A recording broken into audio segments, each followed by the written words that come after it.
Et bonjour à tous et à toutes, bienvenue sur ma chaîne. Je suis content de vous retrouver aujourd'hui pour vous présenter des livres aujourd'hui que j'ai reçus de chez Mama Édition. Merci à vous. Il s'agit donc de Sarah et le secret de la loi d'attraction de Heather et Jerry X.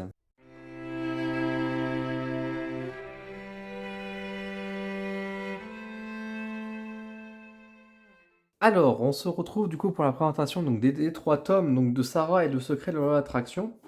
Hop, donc ça fait 2 fois que je recommence cette vidéo parce que j'ai eu un petit bug, donc je vais sans doute être un peu plus court et vous m'envoyer navré. Je vais essayer quand même bien vous présenter les choses. Il s'agit du coup des livres donc écrits par SR et Jerry X. J'espère que je prononce bien le prénom.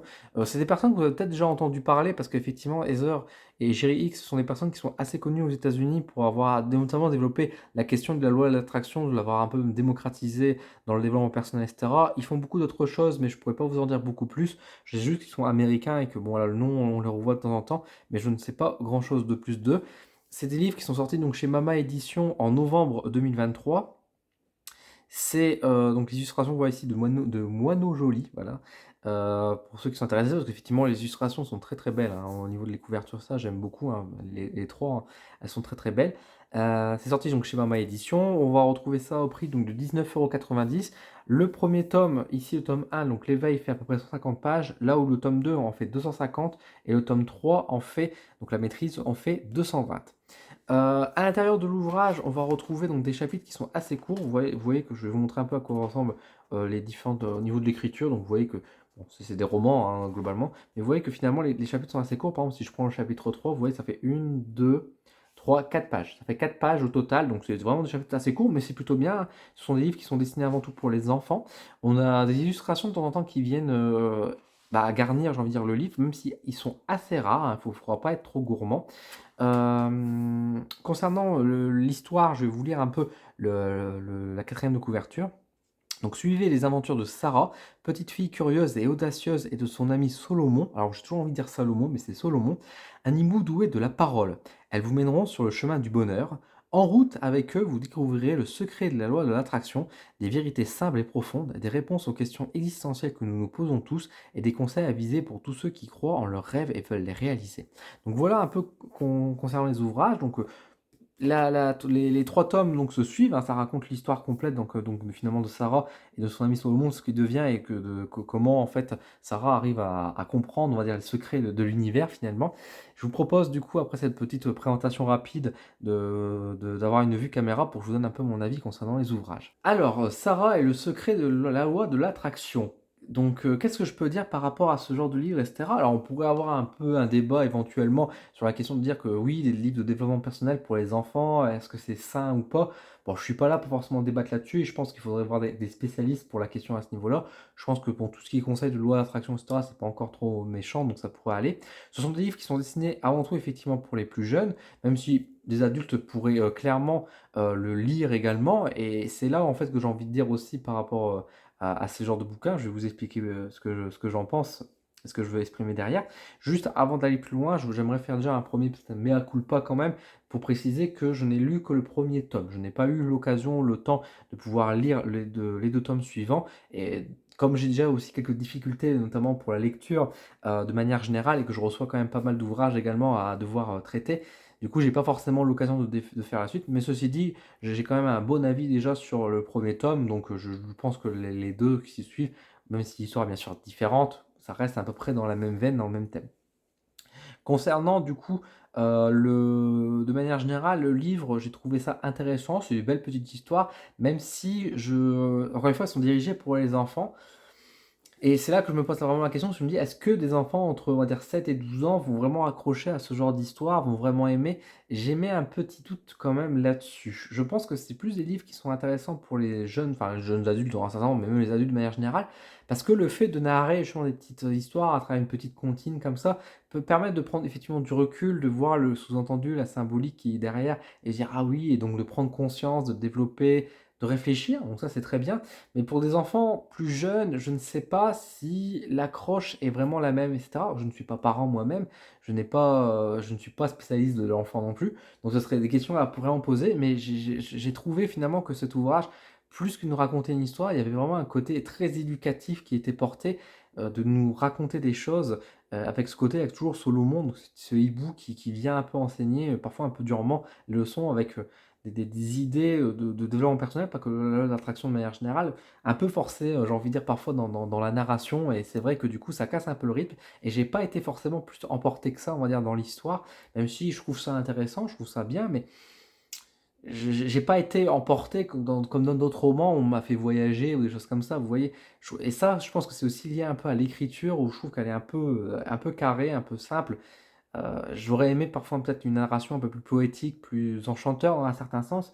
Et je vais prendre l'exemple par exemple du Petit Prince, qui est un livre, enfin un best-seller que tout le monde connaît, et, j'ai envie de dire invincible, j'allais dire, mais j'ai envie de dire, c'est pas ce terme-là, un peu immortel finalement, qui est une histoire qui, autant pour les adultes que pour les enfants, raconte de belles choses.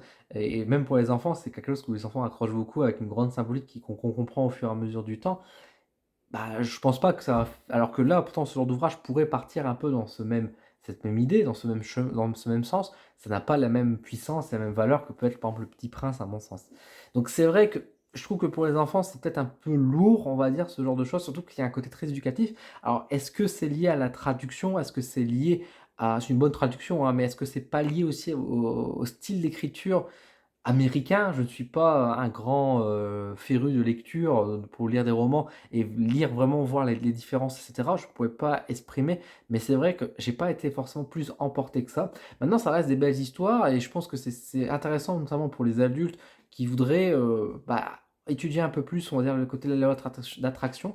Parce que comme je vous disais, je vois ce genre de livre plus, en fait, comme finalement des livres de développement personnel auxquels on va venir incruster une histoire comme une sorte de gros exemple de comment on pourrait le mettre en scène dans la vie de tous les jours avec notamment une petite fille, etc.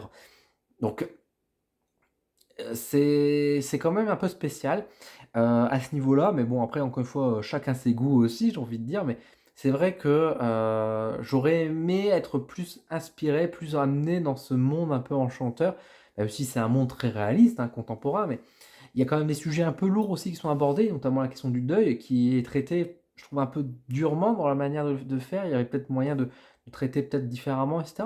Mais voilà, vous voyez, c'est des petites choses comme ça et qui me fait dire, bah, pour les enfants, est-ce qu'ils vont vraiment aimer ou pas?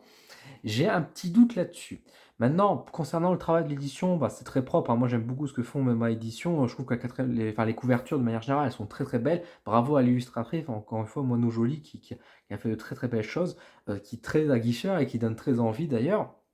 Et puis, enfin, la qualité est là, hein, c'est des très bons livres. Donc, on va dire en termes d'impression, etc. Donc ça, il n'y a aucun souci. C'est le contenu, comme vous pouvez comprendre, où je suis un peu plus sceptique là-dessus. Euh, je comprends l'idée, mais j'ai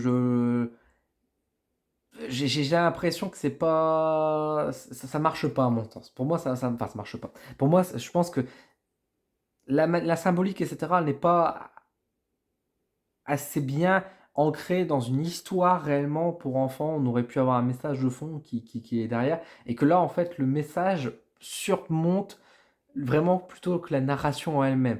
C'est un problème qu'on peut retrouver par exemple, dans certains films, des choses comme ça aussi, où parfois le message sous-jacent est tellement mis en avant que finalement ça vient casser un peu l'histoire. Et pour moi, j'ai eu un peu cette sensation-là où finalement, dans ma lecture, je n'ai pas réussi à accrocher parce qu'à chaque fois que je lisais, j'avais un peu l'impression qu'on me faisait un peu la morale, on me faisait un peu la leçon, et puis que derrière, j'étais un peu en mode, mais enfin, moi, je veux lire une histoire avant tout, et que, bah, en fait, finalement, la compréhension, les messages et les leçons, que je les apprenne par moi-même, que je les découvre par moi-même, et non pas qu'il y a quelqu'un qui vient me le répéter finalement derrière. Après, c'est mon avis, c'est peut-être moi aussi qui a l'habitude d'avoir toujours, on va dire, une lecture à double sens à chaque fois, et qui du coup, bah, qui est énervé, peut-être que qui est énervé, ça fait un peu un grand mot de dire ça, mais du coup, qui est un peu contrarié, c'est peut-être un peu plus le terme juste. Donc voilà, c'est un peu ça mon avis. Alors encore une fois, je n'ai eu que le premier bouquin, donc peut-être que dans les deux autres bouquins, le style de la narration se développe un peu plus, je ne pourrais pas vous dire. Ça reste des bonnes petites histoires, surtout si vous voulez développer un peu plus les questions de la loi de l'attraction et de le développement personnel, et que bah, vous aimez beaucoup lire de manière générale, et que bah, vous voulez vous développer un peu plus peut-être des facilités, parce que c'est vrai que par exemple quand on lit des traités, j'allais dire dans un certain sens, des ouvrages qui concernent le développement personnel, parfois on nous dit il faut faire ci, il faut faire ça, mais c'est pas toujours évident dans dans la vie de tous les jours, on n'a pas forcément des exemples qui sont donnés. Là, au moins, on a une histoire qui est racontée avec des multiples exemples de la vie quotidienne, avec comment on peut amener, on va dire, le travail derrière, le travail de développement personnel. Donc ça peut être un, on va dire, un guide pratique, entre guillemets, dans une histoire un peu enfantine finalement. Pourquoi pas? Pourquoi pas? Mais en tout cas, moi de mon côté, je trouve que qu'on aurait pu mieux faire. Voilà, je pense qu'on aurait pu mieux faire, mais c'est mon avis. Maintenant, encore une fois, chacun il va y voir ce qui l'intéresse et ce qui lui plaît derrière à ce niveau-là. La qualité est là, ce sont des livres au bon coût, etc. Donc c'est le principal aussi. Et puis bah, je sais qu'il y a des gens qui vont adorer. Et justement, c'est pour ça, vous en commentaire, si vous avez eu le premier tome ou les tomes suivants, etc., bah, dites-moi ce que vous en avez pensé. Quel est votre avis finalement là-dessus? Qu'est-ce que vous pouvez dire de beau concernant ces ouvrages? Est-ce que ça vous a plu? Est-ce que vous avez un peu ressenti comme moi? Est-ce que vous avez eu une autre vision des choses? Est-ce que des enfants ont lu justement ces ouvrages-là et qu'est-ce qu'ils ont eux pensé? Est-ce qu'ils ont accroché ou pas? Ce serait intéressant de voir un petit peu tout ce genre de retour également pour en savoir plus. Je remercie encore une fois les éditions Mama Édition du coup pour m'avoir envoyé les 3 ouvrages en tout cas qui vont du coup ornir ma bibliothèque et du coup j'espère avoir l'occasion peut-être de lire la suite également de ces ouvrages-là. En tout cas je suis un peu curieux de voir quand même la suite et un grand merci encore une fois pour cet envoi. Si les livres vous intéressent, je vous mets les liens d'affiliation du coup pour pouvoir les commander sur Amazon directement et du coup pouvoir me soutenir directement mon entreprise et moi-même. Bien évidemment, je vous encourage avant tout de soutenir les librairies, les petites librairies, les petits commerces avant tout. Mais si vous voulez me soutenir personnellement, bah écoutez, merci beaucoup en tout cas pour votre soutien. Merci également à tous les membres Coup de pouce Odin qui m'aident du coup régulièrement mon entreprise tous les mois pour pouvoir justement me développer. Vous avez des avantages grâce à ça aussi, donc n'hésitez pas à rejoindre l'aventure. Et sur ce, bah écoutez, je vais vous laisser. Prenez soin de vous et je vous dis à très vite.